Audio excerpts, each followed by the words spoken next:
آئے جو مشکل پیش کوئی، آؤ علماء سے پوچھ لیں۔ الحمدللہ رب العالمین والصلاة والسلام علی سید المرسلین، اما بعد فاعوذ باللہ من الشیطان الرجیم، بسم اللہ الرحمن الرحیم۔ الصلاة والسلام علیک یا رسول اللہ، الصلاة والسلام علیک یا حبیب اللہ،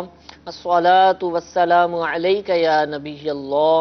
وعلی آلک واصحابک یا نور اللہ۔ پیارے اور محترم اسلامی بھائیوں، مدنی چینل کے ناظرین، دارالافتاء اہل سنت سلسلے میں مرحبا کہتے ہیں۔ ہمارا یہ سلسلہ دارالافتاء اہل سنت جو کہ دعوت اسلامی کا بہت ہی اہم شعبہ ہے، اس کے مفتیان کرام پر مشتمل ہوتا ہے۔ دارالافتاء اہل سنت کے مختلف مفتیان کرام الحمدللہ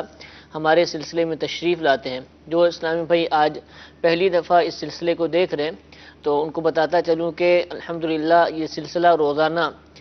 یعنی روزانہ سے مراد یہ ہے پیر، منگل، بدھ اسی وقت الحمدللہ براہ راست پیش کیا جاتا ہے،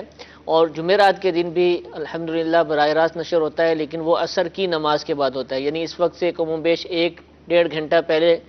اس کا وقت ہے۔ الحمدللہ ان تمام ایام میں دارالافتاء اہل سنت کے مفتیان کرام مدنی چینل کی اسکرین پر جلوہ فرما ہوتے ہیں، اور ناظرین کی جانب سے بالخصوص جو سوالات ہمیں موصول ہوتے ہیں، چاہے وہ کال کے ذریعے ہوں، SMS کے ذریعے ہوں، الحمدللہ ہم مفتیان اکرام سے پوچھتے ہیں اور ان کے شرعی جوابات لیتے ہیں۔ اس سلسلے میں آپ کسی بھی حوالے سے کوئی دینی مسئلہ معلوم کرنا چاہیں، چاہے وہ آپ کی عبادت، نماز، روزے سے متعلق ہو، چاہے آپ کے کاروبار سے متعلق ہو، نکاح و طلاق کا مسئلہ ہو، وراثت کا مسئلہ ہو، کسی بھی حوالے سے کوئی دینی مسئلہ معلوم کرنا چاہیں تو آپ ہمارے سلسلے میں رابطہ کیجئے، کال کیجئے، SMS کیجئے، انشاءاللہ ہم آپ کی رہنمائی کی کوشش کریں گے، اور بالخصوص اس سلسلے کو دیکھتے رہا کریں، دوسروں کو بھی ترغیب دلائیں۔ انشاءاللہ سلسلہ مسلسل دیکھیں گے تو بہت سارے مسائل خود بخود سیکھنے کا بھی موقع ملے گا۔ درود پاک کی فضیلت سنتے ہیں۔ نبی کریم صلی اللہ تعالی علیہ وآلہ وسلم نے ارشاد فرمایا، تم مجھ پر درود پڑھو، اللہ تم پر رحمت بھیجے گا۔ صلو علی الحبیب صلی اللہ تعالی علی محمد صلی اللہ تعالی علیہ وآلہ وسلم۔ مفتی ماجد رضا مدنی صاحب ہمارے ساتھ موجود ہیں۔ دارالافتاء اہل سنت جو کہ ہمارا مرکزی دارالافتاء اہل سنت ہے، کنز الایمان مسجد کے ساتھ آپ وہاں تشریف فرما ہوتے ہیں۔ انشاءاللہ ہم آپ سے سوالات کریں گے۔ حضور رمضان شریف کے بعد آج ہمارا پہلا سلسلہ ہے، اور رمضان شریف کے بعد مسجدوں کے اندر آپ نے صورتحال تو ملاحظہ فرما لی ہوگی، اور یہ ہر سال ہی ہوتا ہے کہ جتنے نمازی رمضان شریف میں ہمیں نظر آتے تھے اس سے بہت کم، بلکہ شروع کے دنوں میں تو عام دنوں سے بھی کم ہو جاتے ہیں، یعنی رمضان سے پہلے جتنے نمازی ہوتے تھے اس سے بھی کم عید کے دن نظر آتے ہیں، اور ابھی بھی صورتحال کوئی ایسی نہیں نظر آ رہی۔ ہو سکتا ہے کہ کئی مساجد ایسی ہوں کہ جہاں رونق ہو، لیکن ابھی رونق کم نظر آ رہی ہے۔ تو اس کے اسباب تو واضح ہیں، لیکن اگر دوبارہ اب روشنی فرما دیں گے، اور جو مدنی چینل کے ناظرین سن رہے ہیں کہ جو پورا ماہ رمضان شریف کا وہ نمازیں پڑھتے رہے، مسجدوں میں حاضر ہوتے رہے، اور دل بھی کرتا ہے لیکن ابھی بھی نہیں جا سکے، تو ان کو کوئی ایسے مدنی پھول ارشاد فرمائیں کہ ان کا جذبہ پیدا ہو اور وہ مسجد کی طرف رخ کریں اور مساجد جو ہیں وہ آباد ہو جائیں۔ اسی طرح گھروں میں جو اسلامی بہنیں ہیں کہ جو رمضان شریف کی تقدس کے پیش نظر نماز پڑھ ہی لیتی تھی لیکن اب ان کی بھی چھوٹ گئی، عید کے ایام میں بالکل ہی نمازیں قضا ہو گئی، وہ کیا کریں کہ ان کو دوبارہ یہ جذبہ حاصل ہو جائے؟ الحمدللہ رب العالمین والصلاة والسلام علی سید الانبیاء والمرسلین، اما بعد فاعوذ باللہ من الشیطان الرجیم، بسم اللہ الرحمن الرحیم۔ بے شک آپ نے درست فرمایا کہ جب سے ہم دیکھتے ہوئے آ رہے ہیں کم و بیش یہی سلسلہ ہوتا ہے، یعنی کثیر افراد کے ساتھ یہی سلسلہ ہوتا ہے۔ ایسا نہیں ہے کہ تمام ہی افراد کے ساتھ ایسا ہوتا ہے، بہت سارے افراد ایسے بھی ہیں کہ جو رمضان المبارک کا جب مہینہ آتا ہے شیاطین کو بند کیا جاتا ہے، جنت کے دروازے کھول دیے جاتے ہیں، جہنم کے دروازوں کو بند کیا جاتا ہے، تو بہت سارے افراد جب ماہ مبارک رمضان المبارک آتا ہے تو بہت سارے افراد ایسے بھی ہیں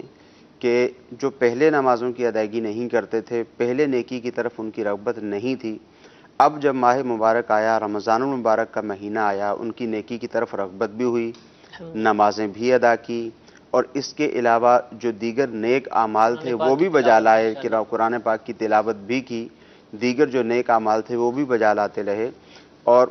ایسے افراد بھی آپ کو ملیں گے کہ رمضان المبارک سے پہلے ان کی کیفیت کچھ اور تھی، رمضان المبارک میں انہوں نے یہ سلسلہ شروع کیا، اور رمضان المبارک کے بعد بھی ان کا یہ سلسلہ جاری ہے، مگر ایسے افراد کی تعداد بہت کم ہے۔ جو دیکھنے میں آیا ہے ایسے افراد کی تعداد بہت کم ہے۔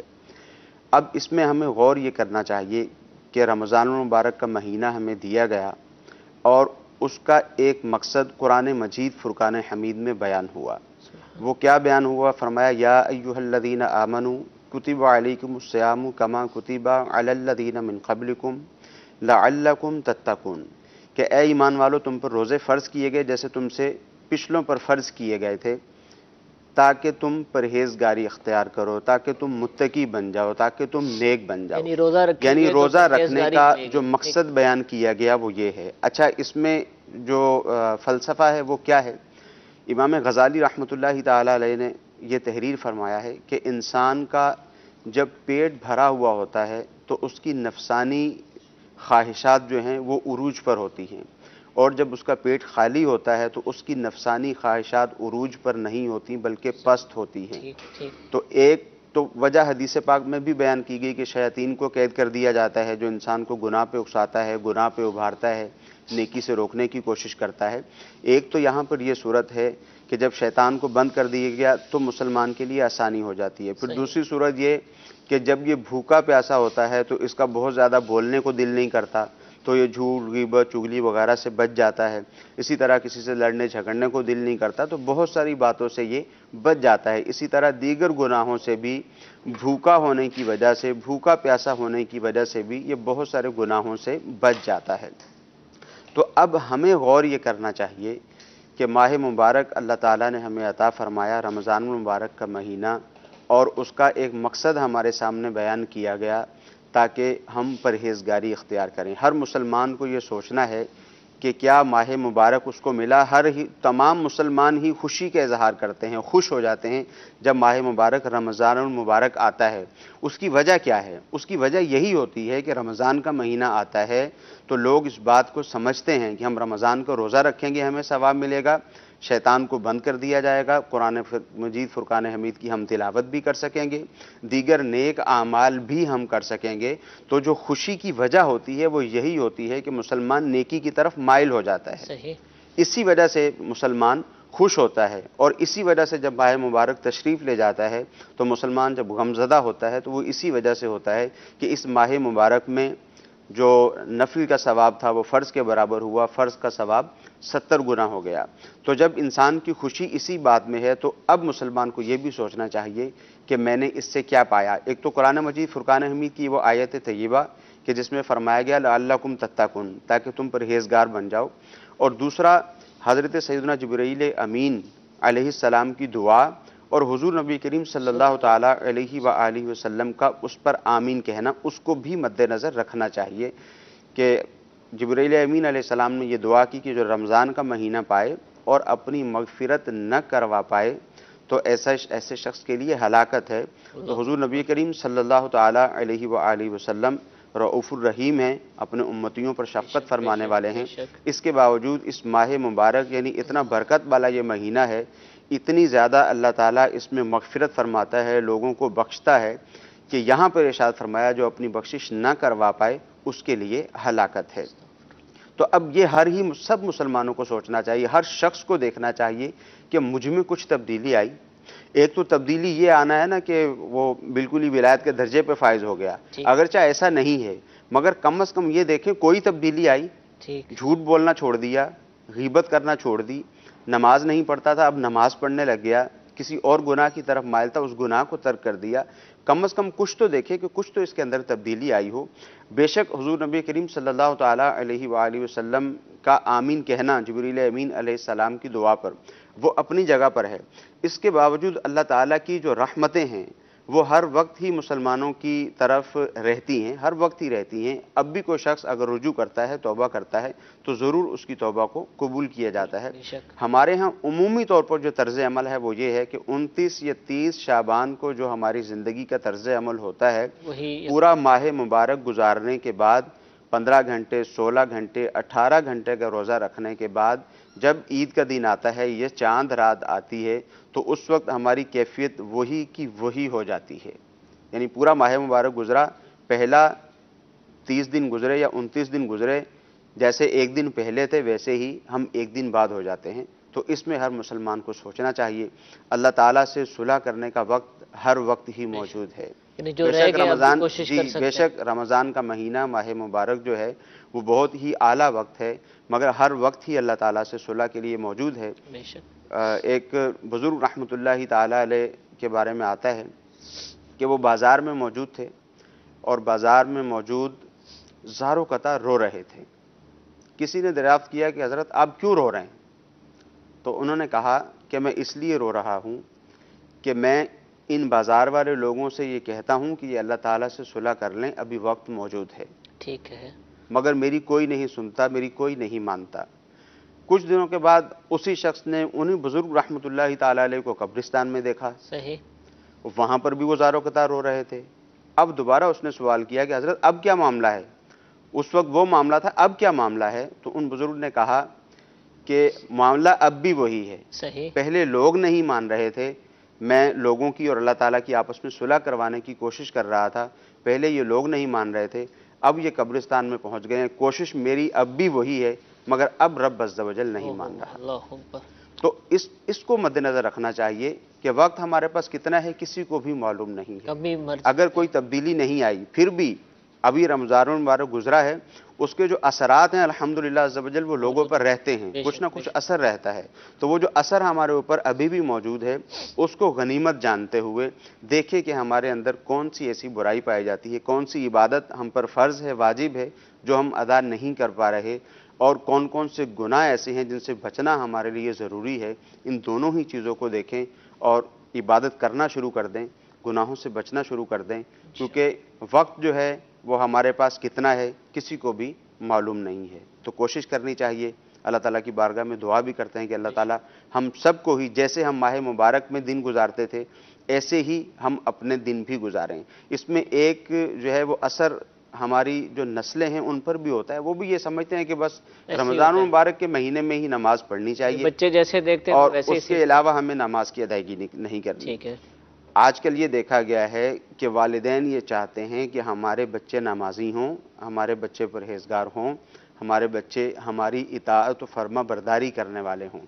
مگر جب ان کو سمجھانے کا وقت ہوتا ہے ان کو سمجھایا نہیں جاتا۔ جب وہ دیکھ کر سمجھ رہے ہیں، جب آپ ان کو بتائیں گے وہ بات کی بات ہے، ٹھیک ہے، جب وہ فقط کرتے آپ کی دیکھیں گے تو ایکٹیویٹی سیکھیں دیکھتے گے۔ ہیں اور وہ دیکھ کر سمجھ رہے ہیں، صحیح آج جو چیز ان کو سمجھا دیں گے وہ ان کے ذہن و دماغ میں بیٹھ جائے گی۔ بے شک۔ وہ ایکٹیویٹی آپ کی یہی ہے کہ جیسے آپ رمضان المبارک میں نماز پڑھتے تھے ویسے دیگر ایام میں بھی نماز پڑھیں، جیسے فقط آپ جمعہ کی نماز کے لیے جاتے ہیں اسی طرح آپ دیگر نمازوں کی بھی ادائیگی کریں۔ تو جب آپ کے بچے کو پتہ چلے گا، وہ دیکھے گا تو اس کو پتہ چلے گا کہ یہ اتنی لازمی اور ضروری چیز ہے صحیح کہ ہمارے والد ہماری والدہ کبھی بھی اس کو ترک نہیں کرتے، تو ان کو کہنے کی ضرورت نہیں پڑے گی، وہ خود بخود پڑھنا شروع کر دیں گے۔ کیسی لازمی اور ضروری چیز ہے کہ حضرت سیدتنا عائشہ صدیقہ رضی اللہ تعالی عنہا فرماتی ہیں کہ جب نماز کا وقت آ جاتا تو حضور نبی کریم صلی اللہ تعالی علیہ وآلہ وسلم کی ایسی کیفیت ہو جاتی کہ گویا کہ حضور علیہ الصلوۃ والسلام ہمیں نہیں جانتے اور ہم حضور صلی اللہ تعالی علیہ وآلہ وسلم کو نہیں جانتے۔ یعنی نماز کی پابندی کرنی ہے۔ اب نماز کا وقت آ گیا تو کوئی مشغولیت نہیں ہے، نہ اپنے اہل خانہ سے نہ کسی سے، کسی طرح کی کوئی مشغولیت نہیں ہے، اور مشغولیت نہ ہونا بھی اس حد تک ہے کہ حضرت عائشہ رضی اللہ تعالیٰ عنہ فرماتی ہے کہ گویا ایسے ہو گیا کہ یہ ہمیں نہیں جانتے، ہم ان کو نہیں جانتے، یعنی بالکل بیگانگی ہے، ایک اجنبی آدمی ہوتا ہے انسان اس سے بات ہی نہیں کرتا، نماز کی طرف توجہ، نماز کی طرف، مکمل نماز کی طرف توجہ ہو جاتی ہے۔ تو اس میں ہمیں اس بات کا دھیان رکھنا چاہیے، کوشش کریں گے تو انشاءاللہ عز و جل ضرور اللہ تعالیٰ ہمیں کامیابی بھی حاصل۔ سعادت عطا فرمائے۔ مفتی صاحب نے بہت ہی پیارے انداز سے مدنی پھول عطا فرمائے۔ اس کے بعد کچھ کہنے کی حاجت تو نہیں، لیکن ایک مدنی مشورہ میں دینا چاہوں گا کہ اچھی صحبت جو ہے وہ نیکیوں پر ابھارتی ہے۔ تو تو اچھی صحبت ہوگی تو رمضان شریف میں جو ایک اچھا انداز تھا، ہم مسجد میں جاتے تھے، پھر اگلی نماز میں بھی جانے کا دل کرتا تھا، لوگوں کو قرآن پڑھتا دیکھتے تھے، ہمارا بھی دل کرتا تھا، ایک ماحول بنتا تھا تو ہم عبادت کرنا شروع ہو جاتے تھے۔ تو اگر ایک اچھے ماحول میں ابھی بھی آ جائیں گے، اچھے لوگوں کے ساتھ بیٹھنا شروع کر دیں گے تو انشاءاللہ عز و جل یہ نیکیوں کا جذبہ دیر پا رہے گا، اور اللہ تعالیٰ چاہے گا تو مرتے دم تک نیکیاں کرنے کی سعادت حاصل ہوگی۔ دعوت اسلامی کا مدنی ماحول ہم سب کے سامنے ہے کہ جو لوگ اس سے وابستہ ہو جاتے ہیں الحمدللہ ان کی کثیر تعداد ہے وہ نیکیوں کے ساتھ بھی وابستہ ہو جاتی ہے۔ جو بے نمازی ہوتے ہیں الحمدللہ نماز پڑھنا شروع کر دیتے ہیں، جو قرآن پاک کی تلاوت نہیں کرتے تھے الحمدللہ اس مدنی ماحول کی برکت ہے کہ وہ درست مخارج کے ساتھ قرآن پاک پڑھنا بھی شروع کر دیتے ہیں اور دوسروں کو بھی سکھانا شروع کر دیتے ہیں۔ آپ رمضان شریف کے جو ماہ مبارک ہے اس کو ایک کورس کی مانند قرار دیں، اور اس کے بعد جو دعوت اسلامی کے تحت ہونے والی ایکٹیویٹیز ہے اس کو ریفریشر اگر قرار دے دیں کہ ہر ہفتے جو سنت و بھرا اجتماع ہوتا ہے اس کے اندر آپ شرکت کرتے رہیں، روزانہ 2 گھنٹے کم از کم مدنی کاموں کے اندر مشغول ہو جائیں، ہر ماہ 3 دن کے مدنی قافلے کے مسافر بن جائیں، اس طرح کی ایکٹیویٹیز کرتے رہیں گے تو انشاءاللہ اچھی صحبت ملتی رہے گی، نیکیاں کرنے کا جذبہ ملے گا، دوسروں کو کہنے کا انشاءاللہ عز و جل جذبہ حاصل ہوگا۔ تو اللہ تعالی ہمیں ان باتوں کی توفیق عطا فرمائے، دعوت اسلامی کے مدنی ماحول سے وابستگی عطا فرمائے، جو وابستہ ہیں ان کو استقامت عطا فرمائے، انہیں بھی اور ہم سب کو بھی دین کا مبلغ بنائے، دین کی باتوں پر عمل کرنے کی توفیق عطا فرمائے۔ کالز آپ کی الحمدللہ بہت ساری موجود ہیں، میسیجز بھی آ رہے ہیں، اب انشاءاللہ ہم کال لیں گے اور آپ کے میسیجز شامل کریں گے۔ جی پہلی کال۔ میرا مفتی صاحب سے یہ سوال ہے کہ اگر کسی کو کوئی علم دین حاصل کرنے سے روکے، چاہے اس کے والدین ہی کیوں نہ ہوں، تو اس کے بارے میں کیا حکم ہوگا؟ کیا ہم ان کی بات مان سکتے ہیں؟ اگرچہ وہ کہتے ہیں کہ پھر گھر کی کمائی کون کرے گا، دینے والا تو اللہ ہے، وہ تو سب کو دیتا ہے، لیکن وہ بات نہیں سمجھتے، اس کے بارے میں کیا حکم ارشاد فرمائیں؟ جی حضور۔ دیکھیں، علم حاصل کرنا یہ تو ضروری ہے، اس میں تو کوئی شک و شبہ کی گنجائش نہیں ہے۔ اب جو مسلمان بالغ ہو گیا، نماز کا علم حاصل کرنا اس پر لازم ہے، جب وہ صاحب مال صاحب نصاب ہوا زکوٰۃ کا علم حاصل کرنا اس پر لازم ہے، اب وہ کاروبار کرنے جاتا ہے تو کاروبار کا علم حاصل کرنا اس پر لازم ہے۔ اسی طرح غرور، تکبر، حسد، دیگر جو چیزیں ہیں ان کا علم حاصل کرنا بھی ضروری ہے۔ اب جیسے انہوں نے سوال کیا کہ والدین کا کہنا یہ ہے کہ کمائے گا کون، بعض اوقات ایسی کیفیت ہوتی ہے صحیح کہ والد بالفرض کوئی کام نہیں کر رہے اور کمانے کا ذریعہ فقط یہی فرد ہی ہے کہ جو خود یہی کماتے ہیں اور گھر کا جو ہے وہ گزر اوقات ہوتا ہے۔ تو اب اگر یہ چاہیں گے کہ یہ والدین کو چھوڑیں اور والدین کو چھوڑ کر جیسے درس نظامی کرنا ہے، عالم کا کورس کرنا ہے یا دیگر کورسز کے لیے اگر یہ چلے جائیں گے تو ظاہر ہے والدین ان کا جو گزر اوقات ہے اس کا کوئی ذریعہ باقی نہیں رہے گا۔ تو جب اس طرح کی کیفیت ہے تو دیکھیں علم کے ذرائع بہت زیادہ موجود ہیں، ٹھیک ہے، ضروری نہیں ہے، وہ بہت اچھا ہے اور بہت بہتر ہے عالم کورس کہ آپ اپنا وقت نکالیں، والدین کو راضی کریں اور دیگر جو معاملات ہیں وہ بھی سیٹل ہو جائیں تو عالم کورس کیا جائے، اس سے بہتر کچھ نہیں ہے۔ مگر اگر ایسی کیفیت ہے، اس طرح کی کیفیت اگر ہوگی تو ایسی صورت میں والدین کی بات ہی مانی جائے گی اور علم دین حاصل کرنے کے دیگر ذرائع اختیار کیے جائیں گے۔ جیسے مثال کے طور پر نماز سیکھنی ہے، اب یہ پاکستان سے ہی معلوم ہو رہا تھا کہ یہ کال آئی ہے، تو نماز اگر ان کو سیکھنی ہے تو ظاہر ہے نماز پڑھنے کے لیے تو انہوں نے جانا ہی ہے۔ ٹھیک ہے، جب نماز پڑھنے کے لیے جائیں گے، عشاء کی نماز کے بعد الحمدللہ عز و جل دعوت اسلامی کے تحت مدرسۃ المدینہ بالغان کا اہتمام ہے، وہاں یہ آدھا گھنٹہ 40 منٹ کا جو ایک دورانیہ ہوتا ہے وہاں یہ بیٹھیں گے تو انشاءاللہ عز و جل آہستہ آہستہ نماز کے مسائل یہ سیکھ جائیں گے۔ 7 دن کا اسی طرح کورس مختصر نماز کورس بھی ہے 7 دن کا، اگر یہ کوئی کام کرتے ہیں تو اس سے چھٹی لے کر آ کر نماز کورس بھی کیا جا سکتا ہے۔ یعنی بہت سارے ذرائع موجود ہیں، اگر تو کسی کے پاس ایسا ذریعہ ہے، کوئی ایسا سیٹ اپ بن سکتا ہے کہ وہ آئے اور آ کر درس نظامی کرے، عالم کورس کرے تو بہت اچھی بات ہے، ورنہ جو دیگر چھوٹے چھوٹے ذرائع ہیں اس کے ذریعے سے اپنی علمی ضرورت کو پورا کرتا رہے۔ اسی طرح کسی عالم دین سے رابطہ بھی رکھے، کوئی مسئلہ درپیش ہو تو فون کر کے مسئلہ معلوم کر لیا۔ الحمدللہ عز و جل دعوت اسلامی نے نماز کے متعلق بھی کتاب عطا فرمائی، الحمدللہ، زکوٰۃ کے متعلق بھی کتاب عطا فرمائی، روزوں کے متعلق بھی کتاب عطا فرمائی اور حج کے متعلق بھی کتاب عطا فرمائی، اور اسی طرح دیگر عقائد پر بھی کتب موجود ہیں، چھوٹی چھوٹی کتابیں موجود ہیں اور وہ اردو میں ہیں، اردو اور دیگر ان کو پڑھا جا سکتا ہے زبانوں میں بھی۔ دیگر زبانوں میں، یعنی جو اردو سمجھ سکتا ہے وہ اردو پڑھ لے، جو دیگر زبانیں سمجھ سکتا ہے وہ دیگر زبانوں سے وہ اس کو ڈاؤن لوڈ کر لے نیٹ سے، تو وہ پڑھ سکتا ہے،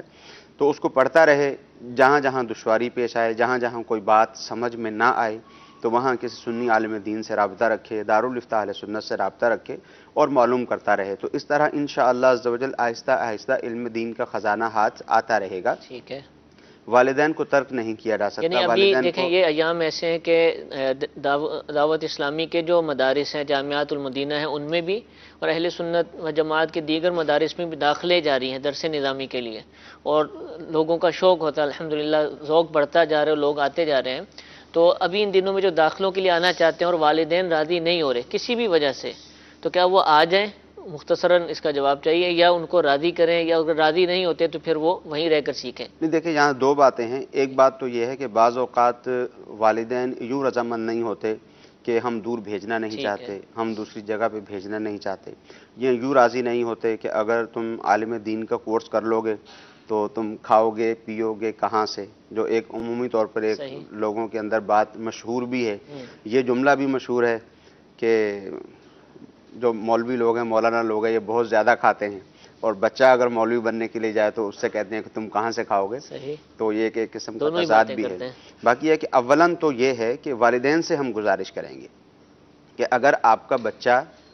پڑھنے کے لیے آنا چاہتا ہے اور وہ علم دین حاصل کرنا چاہتا ہے، تو جب یہ علم دین حاصل کرے گا تو آپ کی قبر کی اور آخرت کی نجات کا یہ بہت بڑا ذریعہ بنے گا۔ جو دنیاوی اعتبار ہے، دنیا تو یہی ہے کہ ٹھیک ہے آپ چاہتے ہیں آپ کا بیٹا ڈاکٹر بنے، انجینئر بنے، ٹھیک ہے، اور اس میں یہ بھی دیکھا گیا ہے کہ بعض اوقات والدین کا جو بچہ بہت زیادہ شرارتی ہوتا ہے، یا اس کو سنائی کم دیتا ہے، یا اس کو دکھائی کم دیتا ہے، کسی بھی اعتبار سے جسمانی اعتبار سے کمزور ہوتا ہے، تو پھر والدین کہتے ہیں چلیں ٹھیک ہے اس کو ہم مدرسہ میں داخل کروا لیکن دیتے ہیں۔ الحمدللہ اب دعوت اسلامی کے مدنی ماحول کی برکت ہے، میں اسی فرق طرف آ آ رہا گیا۔ ہوں کہ یہ جو ایک طرز عمل تھا، الحمدللہ عز و جل دعوت اسلامی نے اس کو تبدیل بھی کیا ہے کہ الحمدللہ عز و جل دعوت اسلامی میں جو اسلام میں پڑھنے کے لیے آتے ہیں تو والدین اپنے ذہین بچوں کو ایز اے دعوت فیلڈ لیا جا رہا ہے اسلامی اس میں کو بھیجتے باقاعدہ۔ ہیں، دعوت اسلامی کے جامعۃ المدینہ میں ذہین بچوں کو داخل کرواتے ہیں، تو وہ لوگ جن کا یہ طرز عمل ہے کہ وہ کمزور بچے کو بھیجتے ہیں تو وہ یہ دیکھیں کہ ہم کیا کر رہے ہیں، ہم مسلمان ہیں، اور ہمیں جو بھی اسلامی ضرورت ہمیں پڑتی ہے، کسی بھی طرح کی ہماری اسلامی ضرورت ہو تو وہ ایک عالم دین ہی ہماری اس اسلامی ضرورت کو پورا کرتا ہے۔ اب وہ اسلامی ضرورت آپ کے کاروبار کے اعتبار سے بھی آپ کی اسلامی ضرورت ہے، ٹھیک، آپ کی کے اعتبار سے اسلامی ضرورت ہے، یوں ہی آپ کے کاروبار کے اعتبار سے بھی اسلام کی آپ کو ضرورت ہے، یوں ہی معاشرتی حوالے سے جو آپ کے آپس کے معاملات ہو جاتے ہیں وہاں بھی آپ کو اسلام کی ضرورت ہے۔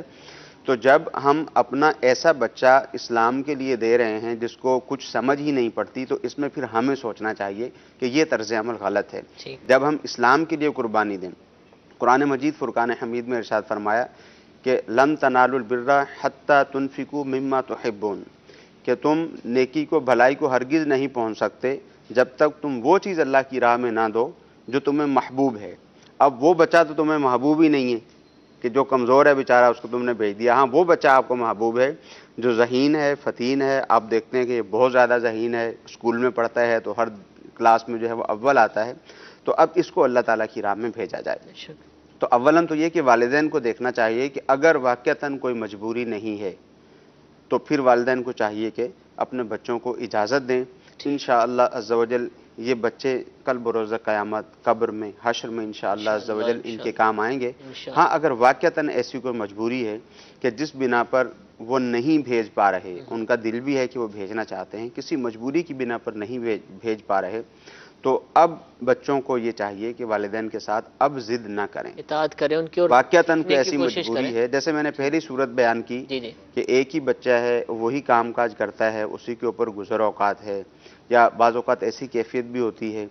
کہ والد ملک سے باہر ہے، یہ ایک ہی بیٹا گھر میں موجود ہے، دیگر گھر میں لیڈیز موجود ہیں، تو ایسے اوقات میں بعض اوقات پریشانی کا سامنا ہو جاتا ہے، بلکہ الحمدللہ عز و جل اب تو ایسی کیفیت ہے کہ تقریباً ہمارے جامعۃ المدینہ بہت جگہوں پر موجود ہیں پاکستان کے کہ بہت تقریباً دور، بڑے شہروں میں، جی ہر بڑے شہر میں الحمدللہ جامعہ موجود ہے، بہت دور جانے کی حاجت نہیں جی ہوتی، جی، بہت دور ایک جانے اور کی ضرورت بھی نہیں بہت پڑتی۔ اچھا ذریعہ ہے، ایک تو مفتی صاحب نے جامعۃ المدینہ کی شاخوں کا مشورہ دیا ہے، اور کوشش کرنی چاہیے کہ باقاعدہ ہی علم دین حاصل کیا جائے، اس کو بطور فیلڈ بھی لیا جا سکتا ہے کہ آپ اس میں پڑھیں، اور الحمدللہ ایک بہت بڑی تعداد جو کہ دنیاوی طور پر اچھا خاصا پڑھی ہوتی ہے، اور اس کے بعد پھر اس کو بطور فیلڈ کے اختیار کرتی ہے اور باقاعدہ درس نظامی عالم کورس کرتی ہے۔ بلکہ رات ایک جو سلسلہ تھا ذاتی تجربات، اس میں کال آئی تھی کہ ایک ایم بی اے کیا ہوا شخص کہ جس نے ایم بی اے مکمل کر لیا ہے، وہ اب درس نظامی کرنا چاہ رہا ہے، اور بہت سارے ایسے لوگ ہوتے ہیں کہ اس فیلڈ سے وابستہ ہوتے ہیں، پڑھتے ہیں۔ اگر آپ اس طرح باقاعدہ جامعۃ المدینہ میں داخلہ نہیں لے سکتے،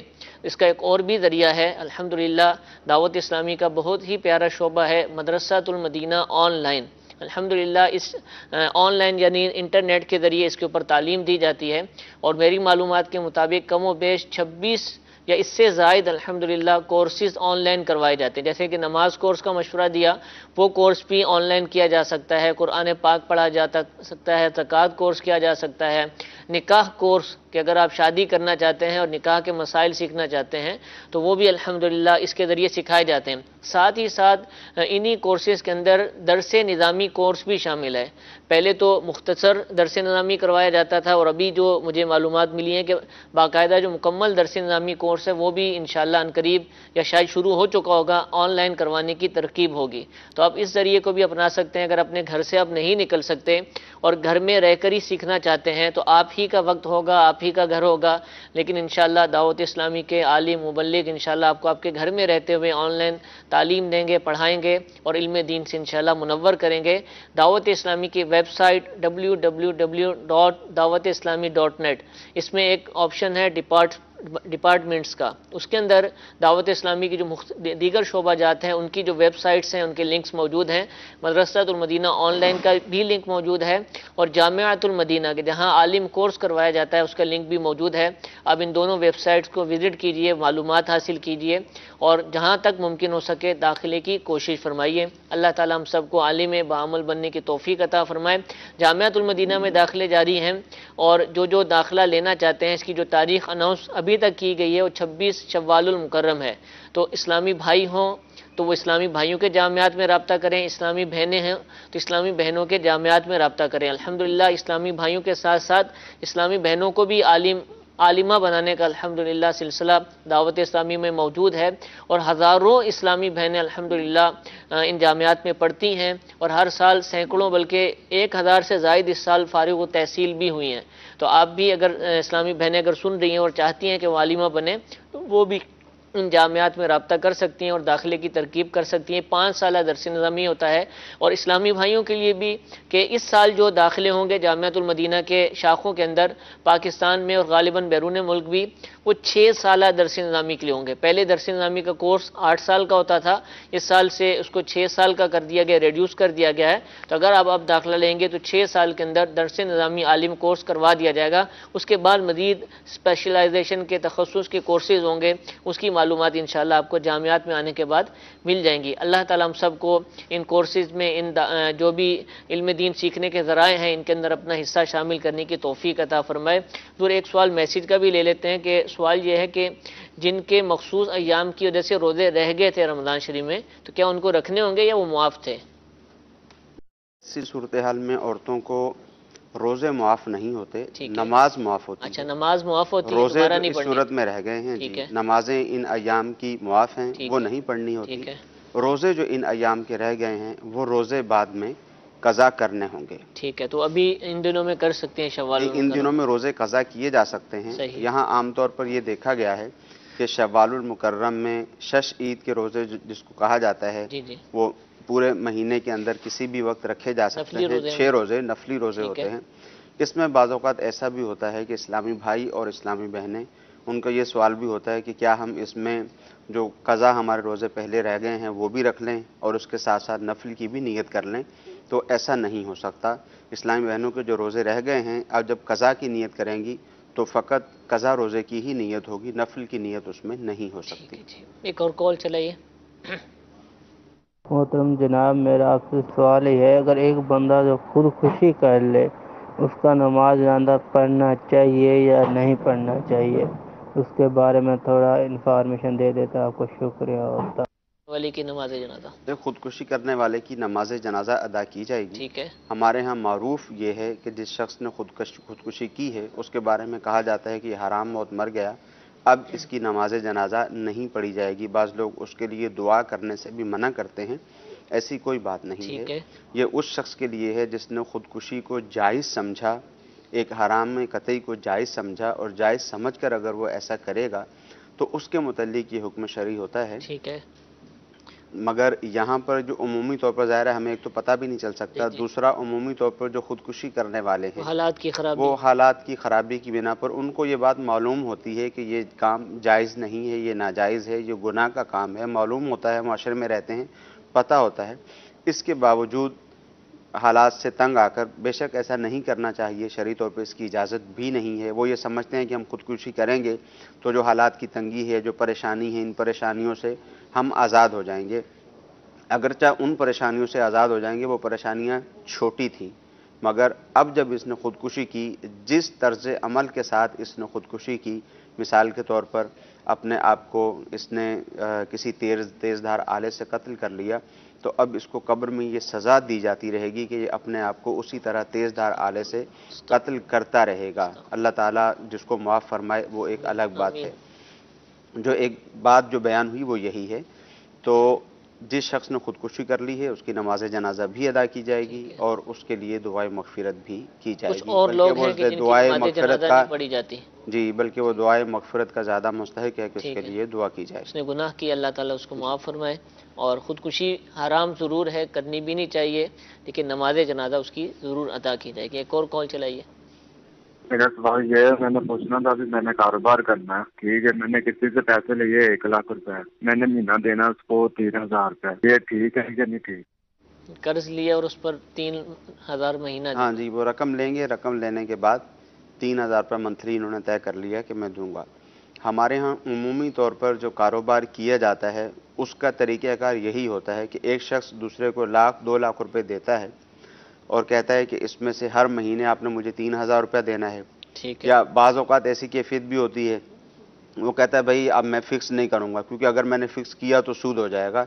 بس کبھی آپ 2,000 دے دینا، کبھی 3,500 دے دینا، کبھی دینا ضرور 3,000 روپے دے دینا، دینا ضرور ہے۔ اور ساتھ ہی یہ بھی طے ہوتا ہے کہ رقم تو میں کاروبار کے لیے دے رہا ہوں، مگر جب مجھے ضرورت پڑے گی مہینہ 2 مہینے پہلے میں آپ کو بتاؤں گا تو میرا 1,00,000 2,00,000 روپے جو بھی میں نے آپ کو دیا ہے واپس سے نہ ہوگا۔ وہ ریٹرن ہوگا، وہ میں آپ سے واپس لے لوں گا۔ تو اگرچہ یہاں پر اس کو کہنے والے آپس میں کاروبار کہہ رہے ہیں، مگر حقیقت میں جب کسی کو یوں کہہ کر پیسے دیے جائیں کہ میں یہ رقم آپ کو دیتا ہوں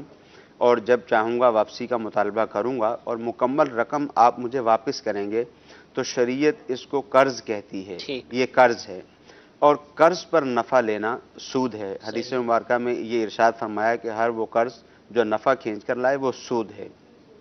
تو اب اس نے قرض دیا ہے، اب چاہے 3,000 روپے منتھلی اس سے لیتا رہے تو یہ بھی سود ہے،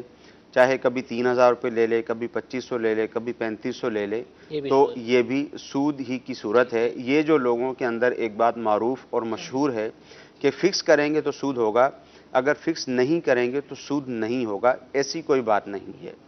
یہ لوگوں کے اندر معروف ہے۔ آپ نے جب کسی کو قرض دیا ہے وہ آپ نے واپسی لینا ہے، ٹھیک ہے، اب چاہے آپ فکس کریں یا نہ کریں، کاروبار ایسی کیسے ہوگا صورت میں اسی یہ صورت؟ سود کی ہی صورت ہوگی۔ ہاں دیکھیں، کاروبار یہ ہوتا ہے کہ کاروبار کی ایک تو یہ ہوتی ہے کہ مداربت کی صورت ہوتی ہے ٹھیک ہے، کہ اس ایک کو آج شخص کل دوسرے کو مداربہ کہتے ہیں، جی مداربہ، ایک شخص دوسرے کو پیسے دے دیتا ہے، ٹھیک ہے، بھی ٹھیک ہے تم اس سے کاروبار کرو، جو بھی نفع ہوگا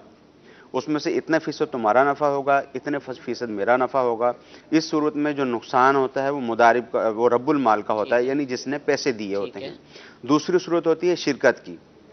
کہ 2 افراد نے مل کر 5,00,000 روپے اس نے دیے، 5,00,000 روپے اس نے دیے، اور دونوں نے مل کر کام کرنا شروع کر دیا۔ ایک اپنے کام کو زیادہ ٹائم دیتا ہے، اس کے لیے 60% نفع مقرر کر لیا، دوسرے کے لیے 40% نفع مقرر کر لیا۔ شرکت میں جو نقصان ہوتا ہے وہ مال کے اعتبار سے ہوتا ہے، انویسٹ کے اعتبار سے ہوتا ہے، جس نے جتنی انویسٹ کی ہے اسی پرسنٹیج کے اعتبار سے اس کا نقصان ہوگا۔ ٹھیک، تو یہ تو کاروباری طریقے ہیں، اس میں جو بھی نفع ہوگا بالکل جائز ہوگا، شریعت نے اس کو جائز قرار دیا ہے۔ مگر ہمارے ہاں جو صورت ہے اور جو سوال میں بھی بیان ہوئی کہ میری رقم میں سے 1 روپیہ بھی ضائع نہیں ہونا چاہیے، وہ تمام کی تمام رقم جب میں چاہوں گا میں واپسی لے لوں گا، تو اس کو شریعت نے قرض فرمایا ہے۔ اب قرض کے اوپر نفع چاہے متعین کر کے فکس کر کے لے لیا جائے، چاہے متعین و فکس نہ کیا جائے، کم و بیش لیتا رہے، دونوں ہی صورتوں میں یہ سود ہے۔ کہلائے گا۔ مداربت کیسی ہوتی ہے اور شرکت، سلیپنگ پارٹنرشپ اور نارمل پارٹنرشپ جس کو ہم کہتے ہیں، اس کے درست مسائل اگر آپ سیکھنا چاہیں تو دعوت اسلامی کے عالمی مدنی مرکز فیضان مدینہ میں کچھ سال پہلے تجارت کورس کا انعقاد کیا گیا تھا، اور الحمدللہ بہت سارے تاجر، سینکڑوں کے حساب سے تاجر اسلامی بھائی تشریف لائے تھے اور انہوں نے اس کورس کو اٹینڈ کیا تھا۔ اس کے بیانات الحمدللہ موجود ہیں، دعوت اسلامی کی ویب سائٹ پر بھی موجود ہیں۔ دارالافتاء اہل سنت جو آپ ہمارا یہ سلسلہ دیکھ رہے ہیں، اس کا آفیشیل پیج بھی ہے دارالافتاء اہل سنت، اس پر بھی وہ دارالافتاء اہل سنت کی جو موبائل اپلیکیشن ہے اس میں بھی یہ تجارت کورس پورا کا پورا موجود ہے، اور اس کی غالباً ڈی وی ڈی بھی جاری ہوئی تھی، میموری کارڈ بھی شاید آیا تھا، تو آپ مکتبۃ المدینہ سے معلوم کر سکتے ہیں، اس میں بھی آپ کو مل جائیں گے۔ اسی طرح فرد علوم کورس ہوا تھا، اس میں بھی شرکت اور مداربت کے مسائل بیان کیے گئے تھے، وہ فرد علوم کورس بھی دارالافتاء اہل سنت کی موبائل اپلیکیشن میں موجود ہے، وہاں سے سیکھ سکتے ہیں۔ اسی طرح ہر اتوار کو الحمدللہ اسی وقت دارالافتاء اہل سنت جس وقت آپ دیکھتے ہیں مغرب کی نماز کے بعد احکام تجارت سلسلہ ہوتا ہے، مفتی علی اصغر عطاری دامت برکاتہم العالیہ آپ سلسلے میں تشریف فرما ہوتے ہیں، اور خاص طور پر تجارت کے حوالے سے، بزنس سے متعلق جو مسائل ہوتے ہیں، پارٹنرشپ سے متعلق، مداربت سے متعلق، وہ ڈسکس کیے جاتے ہیں، ان کو بیان کیا جاتا ہے، اور بہت تفصیل کے ساتھ الحمدللہ یہ سلسلہ ہوتا ہے۔ اس سلسلے کو اگر آپ ہر اتوار کو دیکھنے کی کوشش کریں گے، بالخصوص وہ حضرات کہ جو کاروبار کرتے ہیں، ورنہ ہر شخص ہی کاروبار کرتا ہے، خریدتا ہے، کچھ نہ کچھ تو لینے جاتا ہی ہے اور پھر بیچتا بھی ہے کچھ نہ کچھ، تو سبھی کو دیکھنا چاہیے، لیکن خاص طور پر جو مارکیٹس میں بیٹھے ہوئے ہیں ان کو چاہیے کہ سلسلے کو دیکھیں، انشاءاللہ بہت ساری باتیں سیکھنے کا موقع ملے گا اور بہت ساری باتوں کو سمجھنے کا بھی موقع ملے گا۔ اللہ تعالیٰ ہم سب کو عمل کرنے کی توفیق عطا فرمائے۔ سلسلے کا وقت ختم ہوا، انشاءاللہ کل پھر اسی وقت دارالافتاء اہل سنت کے سلسلے کے ساتھ حاضر ہوں گے۔ اللہ تعالیٰ ہم سب کو مدنی چینل کے دیگر سلسلے، دارالافتاء اہل سنت، ان سب سلسلوں کو دیکھنے، دوسروں کو ترغیب دلانے کی توفیق عطا فرمائے۔ آمین بجاہ النبی الامین۔ صلو علی الحبیب صلی اللہ تعالی علی محمد صلی اللہ علیہ وسلم۔ گزارے کیسے زندگی، آؤ علماء سے پوچھ